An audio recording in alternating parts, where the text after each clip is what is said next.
Hello students, কি অবস্থা সবার? আশা করছি সবাই সুস্থ আছো। তো আজকের এই ক্লাসটা হচ্ছে এসএসসি ফিজিক্সের চ্যাপ্টার 3 বল সম্পর্কিত ক্লাস। তো এই ক্লাসে আমরা হচ্ছে যে এসএসসি ফিজিক্সের যে বোর্ড কোয়েশ্চেনগুলো আছে সেগুলো সলভ করব। তো এটা হচ্ছে পার্ট 1, তাই এটা একটু সহজ মনে হতে পারে। তো পরবর্তীতে আমরা হচ্ছে যে এক এক করে সবগুলো পার্ট আপলোড করব এবং তোমরা হচ্ছে যে আমাদের ওয়ান একাডেমি থেকে সবগুলো ক্লাস করতে পারবে ইনশাল্লাহ। হয়তো এটার হচ্ছে যে এমসিকিউ এর যে ক্লাসগুলো সেগুলো হচ্ছে যে আশা করছি 27 ব্যাচ 28 ব্যাচ করতে পারবে। তো 26 ব্যাচের পাশাপাশি তোমরাও করতে পারো। তো চলো প্রথম কোশ্চেনটা সলভ করি।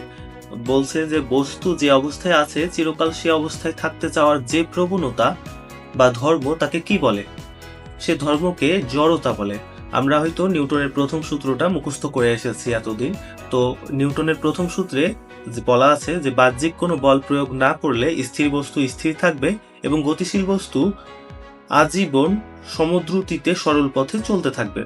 তো সেখানে যদি তুমি হচ্ছে যে বল প্রয়োগ না করো তাহলে স্থির বস্তুটা স্থির থাকবে। তো এই যে ধর্মটা সেটা হচ্ছে জড়তা। আবার যে গতিশীল বস্তুটা সেটা যে সারা জীবন চলতে থাকবে সমদ্রুতিতে সরল পথে, তো এটা হচ্ছে গতি জড়তার উদাহরণ। অর্থাৎ একটা হচ্ছে স্থিতি জড়তা এবং একটা গতি জড়তা, দুইটা ধারণাই আমরা পাচ্ছি কোথা থেকে? নিউটনের প্রথম সূত্র থেকে। তো এই যে বলছে কোয়েশ্চেনে বস্তু যে অবস্থায় আছে চিরকাল সে অবস্থায় থাকতে চায়। দেখো তো, স্থির বস্তুটা স্থির অবস্থায় থাকতে চায় চিরকাল এবং গতিশীল বস্তুটা চিরকাল গতিশীল অবস্থায় থাকতে চায়। এই যে ধর্মটা সেটা হচ্ছে জড়তা। এবং আরো একটু কথা বলে রাখি, জড়তা নির্ভর করে ভরের উপরে। অর্থাৎ যার ভর যত বেশি তার জড়তাও তত বেশি। অর্থাৎ একটা বেশি ভরের বস্তুকে তোমার হচ্ছে যে গতিশীল করতে তোমার বেশি বলের প্রয়োজন হবে। তাই বল যেহেতু বেশি লাগছে বেশি ভরের বস্তুকে গতিশীল করতে, তাই বেশি ভরের বস্তুর জড়তাও বেশি। তাহলে কম ভরের বস্তুর জড়তাও কম হবে। তাই জড়তার পরিমাপক হচ্ছে ভর। ওকে, নেক্সট কোয়েশ্চেন আমরা যাই। পরের প্রশ্নটা হচ্ছে বলের মাত্রা কোনটি? বলের মাত্রা বলো তো। আমরা হচ্ছে যে আগের যারা হচ্ছে যে ক্লাসটা ভালোভাবে করেছো তাদেরকে বলেছিলাম বল, কাজ, তারপর হচ্ছে যে এই কয়েকটা রাশি আছে, 3 থেকে 4টা রাশি আছে, এগুলো প্রত্যেকবারই পরীক্ষাতে আসে, কোনো না কোনো বোর্ডে আসে। তো বলের মাত্রা, বল মানে আমরা কি জানি? ভর গণিত ত্বরণ। তাহলে ভরের মাত্রা প্লাস ত্বরণের মাত্রা। তো ভরের মাত্রা কি? ভরের মাত্রা হচ্ছে m এবং ত্বরণের মাত্রা হচ্ছে LT ইনভার্স 2। তাহলে MLT ইনভার্স 2, দেখো তো গ নম্বরে আছে কিনা। এই যে উত্তর। আমরা হচ্ছে যে বল সমান ভর গণিত ত্বরণ জানি এবং বলের মাত্রা এবং ভরের ত্বরণের মাত্রা গুণ করলে আমরা বলের মাত্রাটা পেয়ে যাই। তো এটা আমি করেও দেখিয়েছি এই স্লাইডে।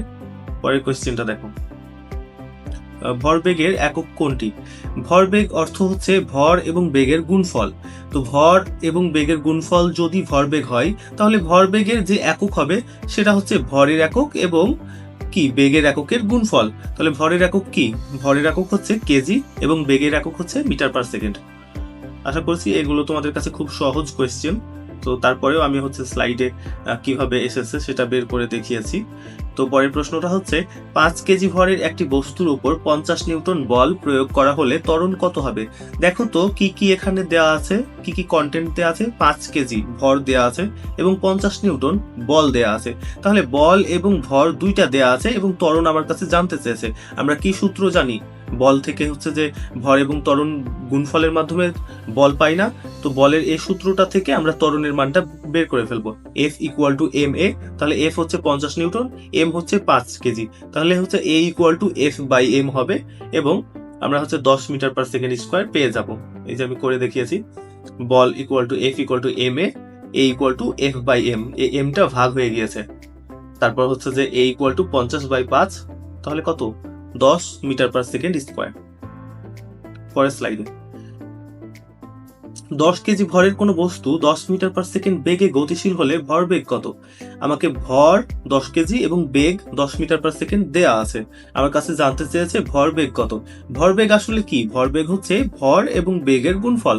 তাহলে ভরবেগের যেহেতু গুণফল ভরবেগ, তাহলে ভর 10 গণিত হচ্ছে বেগ 10 গুণ করলে কত হয়? 100 কেজি মিটার পার সেকেন্ড হচ্ছে যে অ্যান্সার।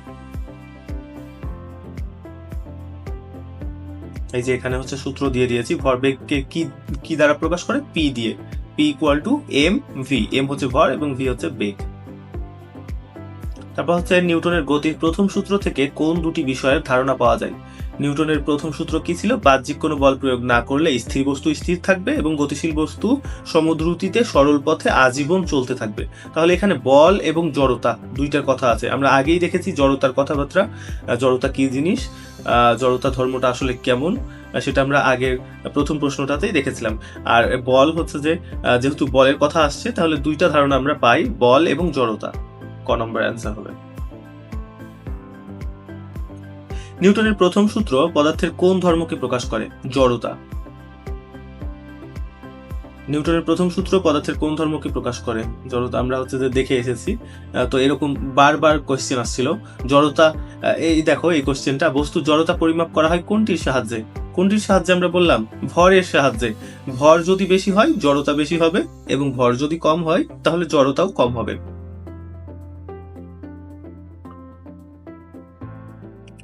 কোনটি দ্বারা জড়তা পরিমাপ করা হয়? ভর দ্বারা। একই কোয়েশ্চেন বারবার অনেকবার রিপিট হয়েছে বোর্ড কোয়েশ্চেন গুলো। তারপর বস্তু জড়তা কিসের উপর নির্ভর করে? ভরের উপর। বিভিন্ন ভাবে হচ্ছে যে একই প্রশ্ন জিজ্ঞাসা করেছে। এই যে এই কথাটুকু তুমি যদি এটা অনুধাবনমূলক প্রশ্নে আসে তাহলে তুমি এই কথাটুকু লিখতে পারো, ভর ও জড়তার মধ্যে সম্পর্ক হলো সমানুপাতিক, বস্তুর ভর যত বেশি তার জড়তাও তত বেশি, বস্তুর ভর যত কম তার জড়তাও তত কম। অর্থাৎ বস্তুর ভরের পরিবর্তনের সাথে সাথে তার জড়তাও একইভাবে পরিবর্তিত হয়। পদার্থবিজ্ঞানের ভাষায় ভরই হচ্ছে জড়তার পরিমাপ। তো এইভাবে তুমি হচ্ছে যে যদি অনুধাবনমূলক কোয়েশ্চেন সৃজনশীলের খ নম্বর কোয়েশ্চেনে আসে তাহলে তুমি এভাবে অ্যান্সার করবে। তারপর হচ্ছে সম আয়তনের নিচের কোনটির জড়তা বেশি? এটা হচ্ছে অনেক ট্রিকি কোয়েশ্চেন, রাজশাহী বোর্ড 2019-এ আসছিল। তো এই প্রশ্নটা যদি তুমি হচ্ছে যে পারো তাহলে তোমাকে আগে থেকে কংগ্রাচুলেশন, কারণ এটা হচ্ছে যে সবার দ্বারা করা সম্ভব হয় না। কারণ এখানে বেশ কয়েকটা কনসেপ্ট ক্লিয়ার থাকা লাগে। সেটা কি? হচ্ছে যে দেখো, সম আয়তন অর্থাৎ দুইটা বস্তুর যদি আয়তন সমান হয় তাহলে বলো তো কার ভর বেশি হবে কার ভর কম হবে? অবশ্যই যার ঘনত্ব বেশি হবে তার ভর বেশি হবে। এখন আমি কি বললাম এই কথাটা অনেকের হচ্ছে যে মাথায় হয়তো হচ্ছে যে ক্র্যাক করেনি, না করলে কোনো অসুবিধা নাই, আমি ভালোভাবে বুঝিয়ে দিচ্ছি। আসলে ঘনত্ব বলতে কি বোঝায়? একক আয়তনে ভর। ঘনত্ব মানে কি? একক আয়তনে ভর, অর্থাৎ ঘনত্ব কিন্তু এক ধরনের ভর, কিন্তু সেটা একক আয়তনে ভর। একক আয়তনে যার ভর যতটুকু তার ঘনত্ব ততটুকু। এখন একটা চার্ট আছে যেখানে ঘনত্বের লিস্টটা দেওয়া আছে। সব থেকে বেশি ঘনত্ব কার জানো? সেটা হচ্ছে সব থেকে বেশি ঘনত্ব হচ্ছে স্বর্ণের। ওই চার্টে স্বর্ণের ঘনত্ব সবচেয়ে বেশি। আসলে আমরা হচ্ছে যে বিষয় নিয়ে কথা বলি, যে বস্তুগুলো নিয়ে পদার্থবিজ্ঞানে কথা বলছি, সেখানে হচ্ছে যে স্বর্ণ, রৌপ্য, তারপর হচ্ছে যে বাকি যে হচ্ছে মানব দেহ, এই কথাগুলো হচ্ছে এগুলোর হচ্ছে যে ঘনত্বটা সেটা আমাদের জানা লাগে। তো স্বর্ণের ঘনত্ব হচ্ছে 19,300 কেজি পার মিটার কিউব। তারপর এভাবে আই থিঙ্ক রূপার ঘনত্ব যেটা সেটা হচ্ছে 13,200 সামথিং। তো এভাবে হচ্ছে ঘনত্বটা হচ্ছে যে আমরা মুখস্থ করে সেটা মনে রাখতে পারি। তাহলে দেখো তো এখানে কি কি অপশনের রয়েছে। এখানে অপশন আসলে এই অপশনগুলোই থাকবে এবং এই কোশ্চেনটা হয়তো অন্যভাবে তোমাকে জিজ্ঞাসা করতে পারে। দেখো, লোহার ঘনত্ব হচ্ছে 7,800 কেজি পার মিটার কিউব। স্বর্ণের ঘনত্ব কত? 19,300, সব থেকে বেশি। বলছে সম আয়তন। দেখো, একক আয়তন ধরে নিলাম, প্রত্যেকের আয়তন 1 মিটার কিউব, অর্থাৎ একক আয়তন। তাহলে একক আয়তন যদি প্রত্যেকের ধরে নেই তাহলে যে ঘনত্বটাই হচ্ছে যেহেতু এক ধরনের ভর, তাহলে যার ঘনত্ব যত বেশি তার হচ্ছে যে জড়তাও তত বেশি হবে, যেহেতু ভর হচ্ছে যে জড়তার পরিমাপক। তাহলে দেখো তো কার ঘনত্বটা সব থেকে বেশি? আমি বললাম স্বর্ণের ঘনত্ব বেশি। তাহলে উত্তর কি হবে? স্বর্ণ। দেখো, আমি তোমাকে আরো স্লাইড দিয়ে দেখিয়েছি। এই যে ঘনত্ব মানে হচ্ছে ভর বাই আয়তন, রো দ্বারা প্রকাশ করা হয় ঘনত্বকে। Rho equal to M by V. V হচ্ছে আয়তন এবং এম হচ্ছে ভর, তোমরা জানো। তো হচ্ছে রো, এটাকে হচ্ছে যে ঘনত্ব, ইংরেজিতে ডেনসিটি বলে। তাহলে দেখো, এখানে হচ্ছে বেশ কিছু বস্তুর আমরা ঘনত্বর যে লিস্টটা আছে সেটা আমি তোমাদেরকে দিয়েছি। তুমি এখানে কয়েকটা জিনিস মুখস্থ করে রাখবে। আমি যেরকম বললাম, স্বর্ণের ঘনত্ব মনে রাখবে, তারপর হচ্ছে যে লোহার ঘনত্ব মনে রাখবে, তারপর তুমি মানব দেহের ঘনত্বটা মনে রাখবে, আর হচ্ছে তোমাকে মনে রাখতে হবে পানির ঘনত্ব। পানির ঘনত্ব তো আই থিঙ্ক সবাই জানো যে 1000 কেজি পার মিটার কিউব। তো সব থেকে বেশি তাহলে ঘনত্ব কার? 19,300, স্বর্ণের ঘনত্ব বেশি। আর আমার কোশ্চেনে কি বলেছিল? কোশ্চেনে আমাকে বলেছিল যে সম আয়তনের, আমি ধরে নিলাম প্রত্যেকের আয়তন 1, তাহলে প্রত্যেকের আয়তন যদি 1 ধরে নেই তাহলে ভরটাই ঘনত্ব। যখন আয়তন 1 মিটার কিউব তখন ঘনত্বটাই ভর, তাহলে যার ঘনত্ব যত বেশি হবে তার ভর তত বেশি হবে, যার ভর যত বেশি তার কি বেশি? জড়তাও তত বেশি। তাহলে স্বর্ণের জড়তা তত বেশি। আমি এখানে হচ্ছে তোমাকে দুইটা সুন্দর চিত্র দিয়ে তোমাকে বুঝিয়েছি। জেমিনিকে আমি বলেছিলাম, প্রম্পট দিয়েছিলাম যে দুইটা সম আয়তনের আমাকে হচ্ছে একটা লোহার দণ্ড দেখাও, একটা স্বর্ণের দণ্ড দেখাও। দেখো এটা স্বর্ণের দণ্ড, এটা লোহার দণ্ড, দুইটার আয়তন সমান। ধরে নিলাম দুইটার আয়তন হচ্ছে 1 মিটার কিউব, তাহলে কোনটার ঘনত্ব বেশি হবে বলো তো? স্বর্ণের ঘনত্ব বেশি, কারণ আমরা জানি 19,300 কেজি পার মিটার কিউব স্বর্ণের ঘনত্ব। এবং এটা হচ্ছে যে তাহলে লোহার ঘনত্ব কত জানি? 7,800 কেজি পার মিটার কিউব। অর্থাৎ 1 মিটার কিউবে হচ্ছে যে কত হাজার কেজি হয়? 1 মিটার কিউবে 19,300 কেজি স্বর্ণ কি হয়? পরিমাণ থাকে। 1 মিটার কিউব আয়তনে 19,300 কেজি স্বর্ণ পরিমাপ থাকে, অতটুকু পরিমাণ থাকে। তো এখানে তাহলে হচ্ছে প্রথমটি লোহার এবং দ্বিতীয়টি সোনার, কোনটি বেশি ভারী হবে? তাহলে অবভিয়াসলি বেশি ভারী হবে কোনটা? যার ঘনত্ব বেশি। যেহেতু আয়তন সমান, তাহলে ঘনত্ব যার বেশি ভরও তার বেশি, তাহলে দ্বিতীয় নাম্বার অর্থাৎ স্বর্ণের। সমান আয়তনের কোন বস্তুর জড়তা বেশি? স্বর্ণ। এটা তো আমরা হচ্ছে যে বললাম, একই কোয়েশ্চেন বারবার আসছে। পরের প্রশ্ন হচ্ছে চলন্ত গাড়ি থেকে নামতে গিয়ে আমরা আছাড় খেয়ে পড়ি, কারণ কি? দেখো এই কোয়েশ্চেনটা হচ্ছে যে খুবই মজার এবং এরকম কোয়েশ্চেন একটা থাকেই। কি বলছে? চলন্ত গাড়ি থেকে নামতে গিয়ে আমরা আছাড় খেয়ে পড়ি। দেখো তো আগের অবস্থান, গাড়ির আগে কি অবস্থানে ছিল? চলন্ত অবস্থায় ছিল। তাহলে এটা তোমার উত্তর হবে গতি জড়তা। যে অবস্থানটা প্রথমে যে অবস্থায় থাকবে সেটা হচ্ছে তুমি হচ্ছে উত্তরের সাথে জড়তার সাথে সেটা যোগ করবে। প্রথমে কি ছিল? প্রথমে হচ্ছে চলন্ত অবস্থায় ছিল, তাহলে এটা কি হবে? গতি জড়তার উদাহরণ। আচ্ছা পরের প্রশ্নে যাই। তোমাকে হচ্ছে যে আমি একটা লিস্ট দিয়েছি, দেখো স্থিতি জড়তার যে উদাহরণগুলো আছে সেগুলো হচ্ছে দেখিয়েছি এখানে। বাস বা গাড়ি হঠাৎ চলতে শুরু করে, আগে কি অবস্থায় ছিল? স্থির অবস্থায় ছিল, তাহলে এটা কি? স্থিতি জড়তার উদাহরণ। আবার দেখো কম্বল ঝাড়া, একটা কম্বলকে লাঠি দিয়ে আঘাত করলে কম্বলটি গতিশীল হয়। আগে কি ছিল? স্থির ছিল, যখন লাঠি দিয়ে আঘাত করেছি তখন গতিশীল হয়েছে, তাহলে আগের অবস্থা কি ছিল? স্থির ছিল, তাহলে এটা স্থিতি জড়তার উদাহরণ। আবার দেখো গাছ থেকে ফল পড়া, গাছ থেকে ফল পড়ছে, আগে কি অবস্থায় ছিল? গাছে স্থির অবস্থায় ফল ছিল, তাহলে স্থির থেকে গতিশীল হয়েছে, তাহলে এটা কিসের উদাহরণ? স্থিতি জড়তার উদাহরণ।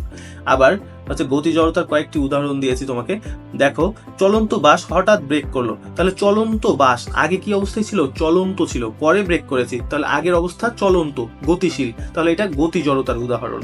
আচ্ছা ফ্যান বন্ধ করার পর হচ্ছে যে ফ্যানটা চলতে থাকে, আবার পাখাগুলো আবার হচ্ছে যে থেমে যায় না, একবারেই কিন্তু থেমে যায় না। আমরা যখন ফ্যানের সুইচ অফ করি তখন কিন্তু যে ফ্যানটা ঘুরছিল একেবারেই কিন্তু স্টপ হয়ে যায় না, কিছু আস্তে আস্তে কিছু পরিমাণ চক্কর কাটে, তারপর কিন্তু হচ্ছে স্থির হয়।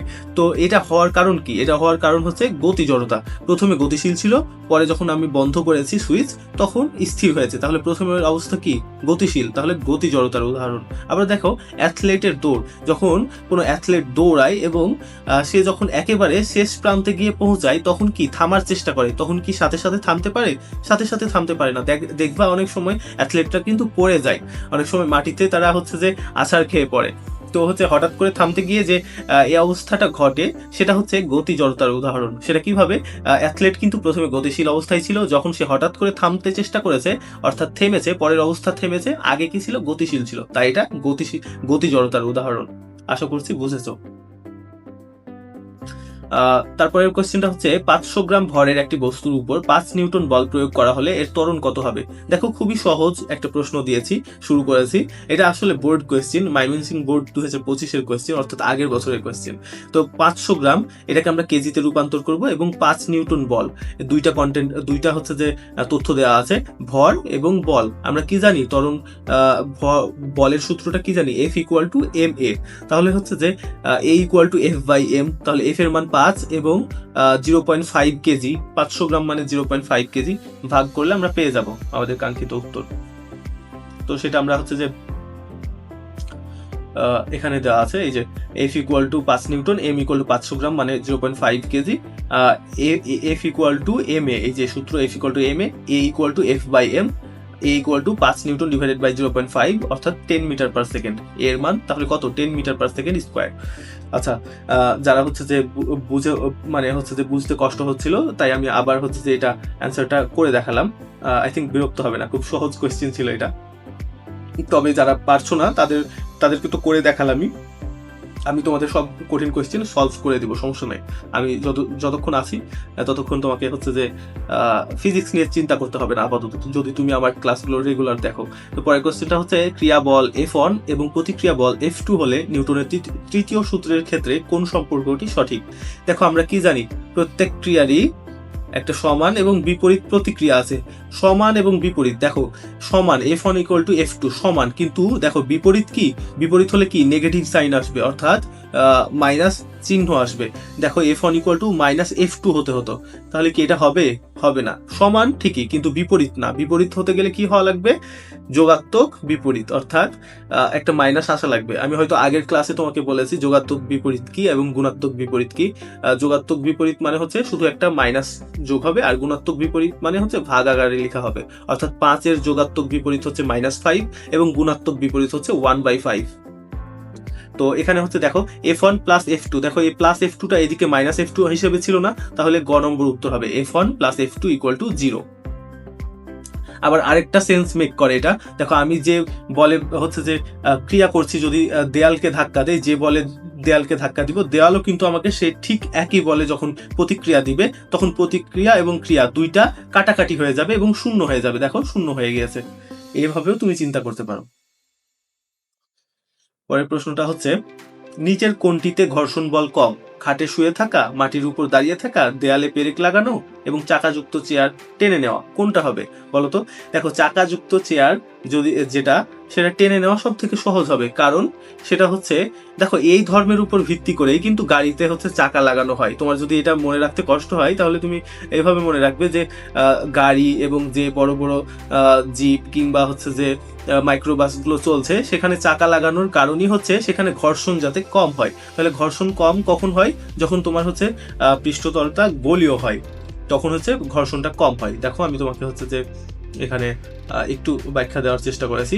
তো এই ধর্মের উপর ভিত্তি করেই হচ্ছে যে চাকা তৈরি করা হয় এবং গাড়িতে সেটা ব্যবহার করলে অনেক ঘর্ষণটা কমে যায়, এবং ঘর্ষণ কম হওয়ার কারণে সেটা কি হয়, গাড়িটা মানে হচ্ছে যে কম পেট্রোল খরচ করে চলতে পারে, চালানো সহজ হয়।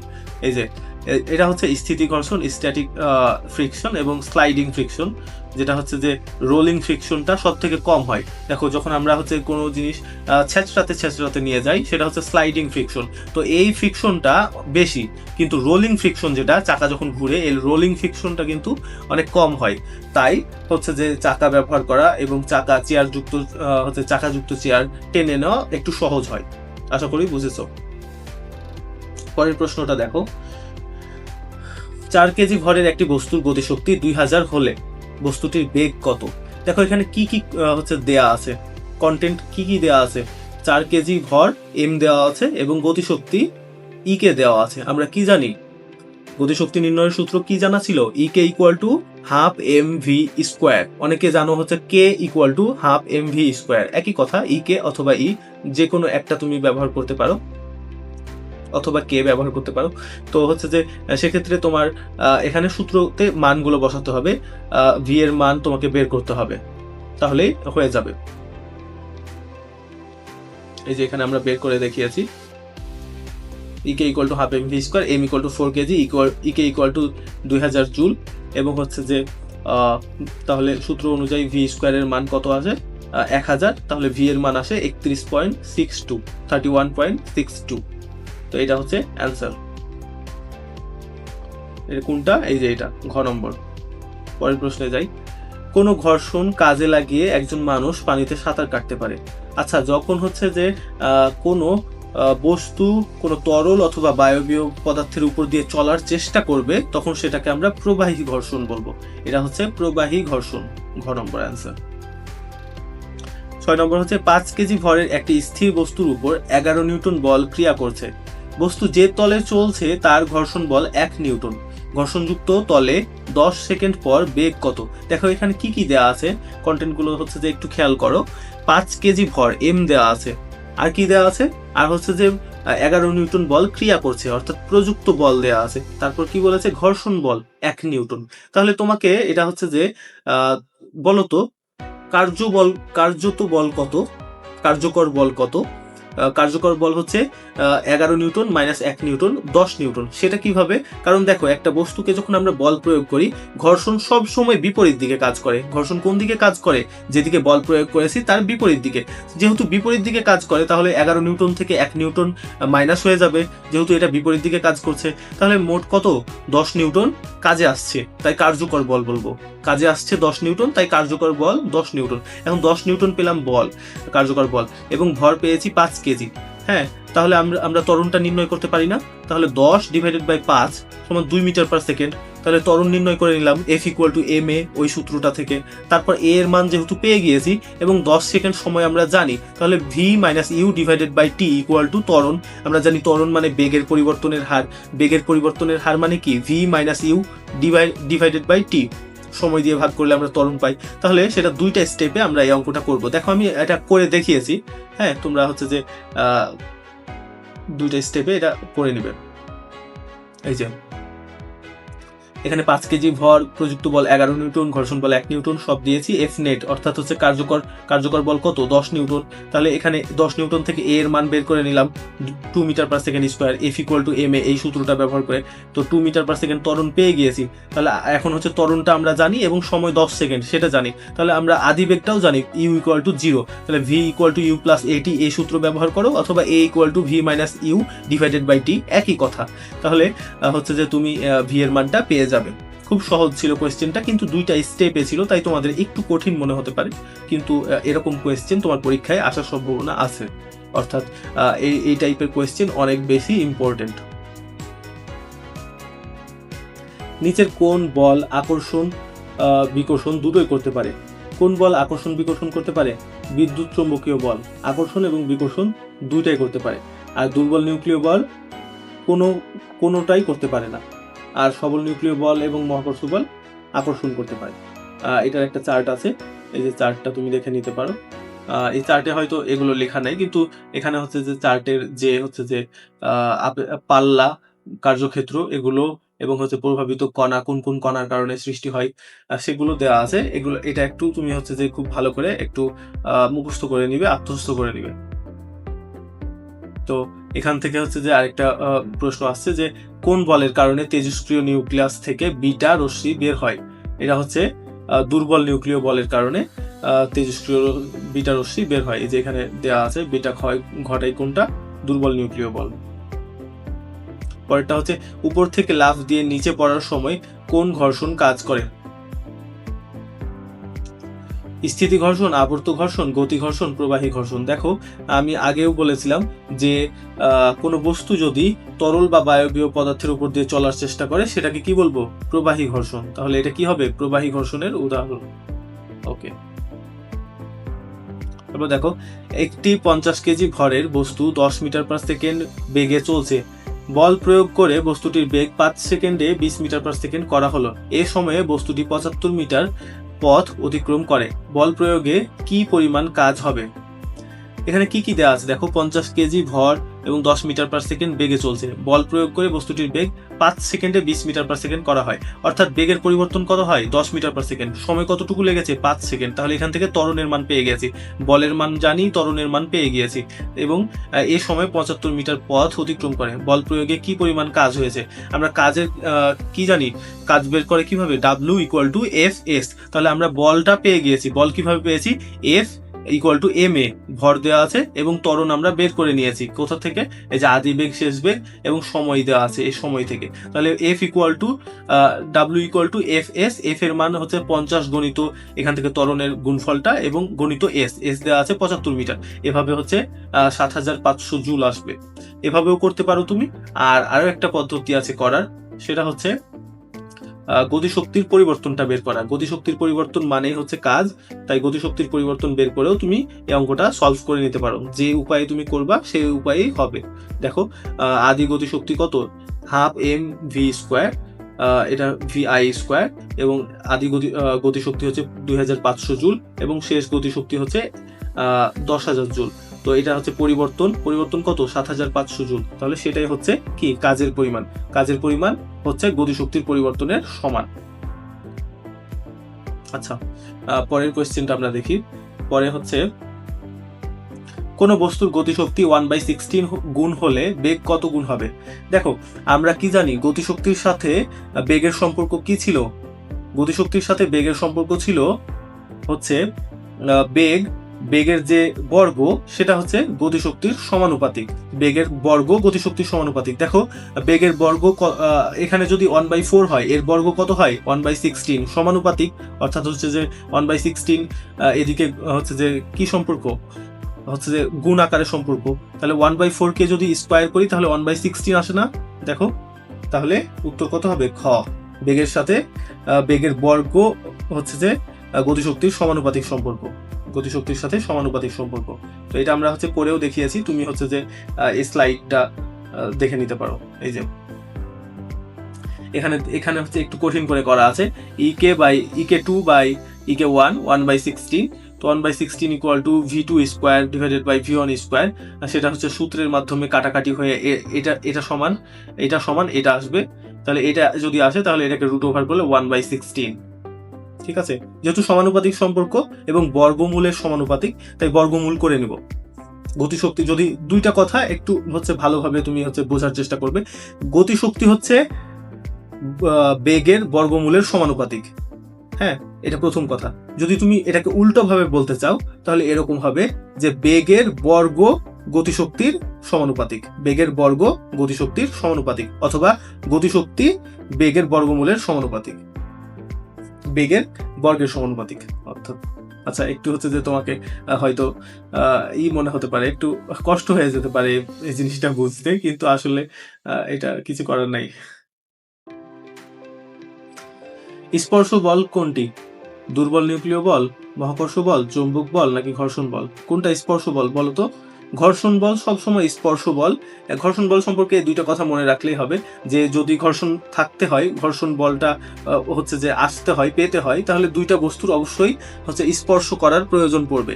দুইটা বস্তু যখনই স্পর্শ করে চলার চেষ্টা করবে তখনই ঘর্ষণ বল হচ্ছে যে উৎপন্ন হবে। আর এই ঘর্ষণ বলটা সবসময় মূল যে বল, প্রযুক্ত বল, সে প্রযুক্ত বলের বিপরীতে কাজ করে। কোন দিকে কাজ করে? প্রযুক্ত বলের বিপরীতে কাজ করে। আচ্ছা, পরের কোয়েশ্চেন আমরা যাই।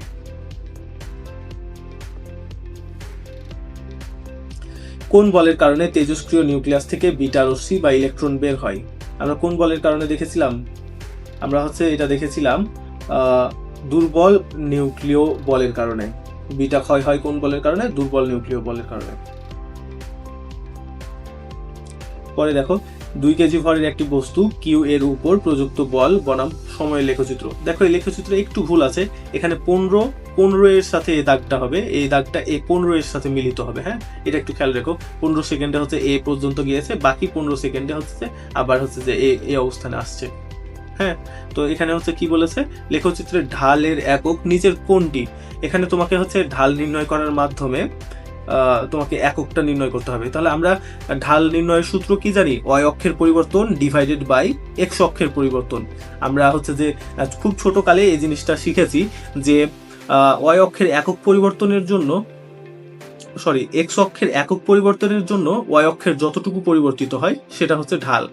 এটাকে যদি আমরা আনুপাতিক আকারে লিখতে যাই তাহলে সেটা হবে ওয়াই অক্ষের পরিবর্তন ডিভাইডেড বাই এক্স অক্ষের পরিবর্তন। তাহলে ওয়াই অক্ষে কি আছে? দেখো তো, ওয়াই অক্ষে বল আছে, তাহলে বলের একক হচ্ছে উপরে বসবে, আর ডিভাইডেড বাই সময়ের একক বসবে, যেহেতু এক্স অক্ষে সময় আছে। তাহলে বলের একক কি? KG metre per second square divided by second. তাহলে KG metre per second square -2 power আকারে আছে। হ্যাঁ, এটা হচ্ছে বলের একক, এই যে খ নম্বরে। এখন এটার সাথে আরেকটা হচ্ছে সেকেন্ড ভাগ আকারে যুক্ত হবে। তো ভাগ আকারে যুক্ত যদি হতে চাই তাহলে কি হবে? পাওয়ারে আরেকটা মাইনাস বাড়বে, তাহলে পাওয়ারে আরেকটা মাইনাস বেড়ে এই যে এটা হবে KG metre per second cube. তাহলে এটা হচ্ছে ঢাল এর একক এই চিত্র অনুযায়ী। তো পরের প্রশ্নটা আমরা দেখি, বলছে কি এখানে হচ্ছে যে এ বিন্দুতে সর্বোচ্চ গতিশক্তি অর্জন করে। দেখো, এ বিন্দুতে সর্বোচ্চ বল ছিল। হ্যাঁ, সর্বোচ্চ বল। তাহলে সর্বোচ্চ বল মানে কি? সর্বোচ্চ কাজ হয়েছে। তো সর্বোচ্চ কাজ হয়েছে মানে কি? সর্বোচ্চ গতিশক্তি। আমরা কি জানি? গতিশক্তির পরিবর্তন হচ্ছে কাজ, আর কাজের সাথে বলের সম্পর্ক সমানুপাতিক, W = Fs। তাহলে W এবং F সমানুপাতিক সম্পর্ক, কাজের সাথে বল সমানুপাতিক। যেহেতু বল যত বাড়াবো তত কাজ বেশি হবে, আর বল যত বাড়াবো তত গতিশক্তি বেশি হবে। আমরা এখনো একটা বলকে যত বেশি হচ্ছে কোনো হচ্ছে বল প্রয়োগ করব, তত বেশি উপরে যাবে না, তত বেশি গতিশক্তি অর্জন করবে না। তাহলে গতির সাথে বলের সম্পর্কও তাহলে সমানুপাতিক।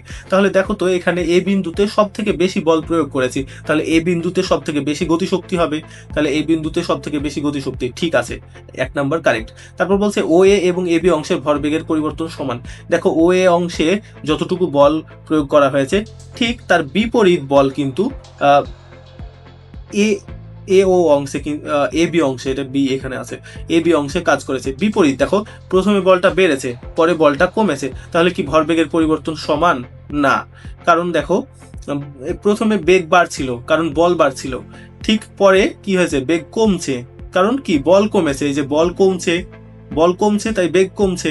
তো বেগের পরিবর্তনটা সমান, ঠিক আছে, কিন্তু বেগটা প্রথমে ধনাত্মক ছিল, পরে ঋণাত্মক হয়েছে। আর ভরবেগ মানে কি? ভর এবং বেগের গুণফল। তো প্রথমে হচ্ছে যে বেগটা কি পজিটিভ ছিল, তাই প্রথমে পজিটিভ, পরে বেগটা যেহেতু নেগেটিভ হয়েছে তাই গুণফলটাও নেগেটিভ হবে। তাহলে ও এ এবং এ বি অংশের ভরবেগের পরিবর্তন সমান হবে না।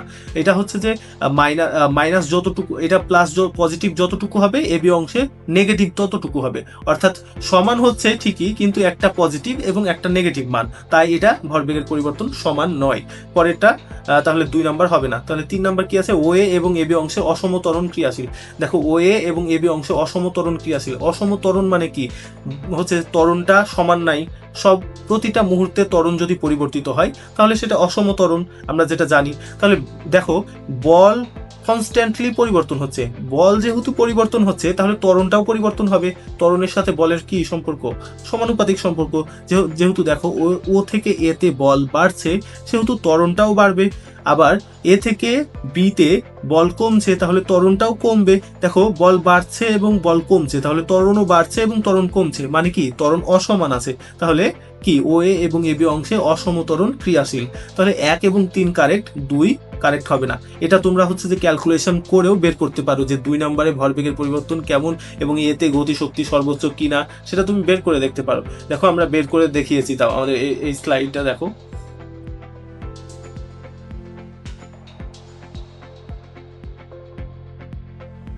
এই যে এখানে দেখো, m v minus u f t, তাহলে এখানে কত? ভি = 150। এভাবে হচ্ছে গতিশক্তি আমরা কত সেটা বের করেছি। এবং এখানে আমরা হচ্ছে কি করেছি? ভরবেগের পরিবর্তন যেটা, দেখো এখানে 300 কেজি মিটার পার সেকেন্ড, এখানে -300 কেজি মিটার পার সেকেন্ড, সমান আছে কিন্তু একটা পজিটিভ এবং একটা নেগেটিভ। তাই হচ্ছে এটা কি? ভরবেগের পরিবর্তন কি হবে? দুইটা সমান হবে না, একটা পজিটিভ একটা যেহেতু নেগেটিভ। আর 3 নাম্বার কি বলেছে? প্রতিনিয়ত বলের পরিবর্তন হয়েছে, তাই এখানে অসম ত্বরণ হয়েছে। যেহেতু বলের সাথে ত্বরণের সম্পর্ক সমানুপাতিক, তাই বল যখন কম বেশি হচ্ছে তখন ত্বরণও কম বেশি হচ্ছে। ত্বরণ কম বেশি মানে ত্বরণ সমান নাই, সমান নাই মানে কি? অসম ত্বরণ, সেটাই। তো আজকের মতো শেষ করছি ক্লাসটা, আশা করছি ভালো লেগেছে। আর পরের পার্টে হচ্ছে যে এমসিকিউ গুলো বাকি আছে সেগুলো করাবো। হয়তো হচ্ছে যে পরে আরো 2 থেকে 3টা পার্ট আসতে পারে এই চ্যাপ্টারে, যেহেতু বোর্ডের এমসিকিউ অনেক বেশি, তাই কয়েকটা হচ্ছে যে 2টা পার্টে শেষ করা সম্ভব হবে না। সুস্থ থাকবে এই দোয়াই কামনা করি। আর পরবর্তী পার্ট খুব দ্রুতই আমরা আপলোড করবো ইনশাআল্লাহ।